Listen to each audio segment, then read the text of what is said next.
আসসালামু আলাইকুম বন্ধুরা, আপনারা সবাই কেমন আছেন? আজকে আমি আপনাদের মাঝে নতুন আরেকটি ভিডিও নিয়ে চলে আসলাম। আপনারা কি কখনো ডিমের কলিজি খেয়েছেন?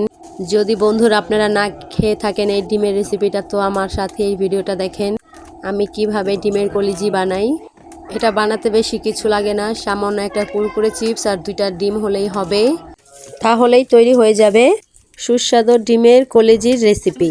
আশা করি পুরো ভিডিওটা দেখবেন। আল্লাহ হাফেজ।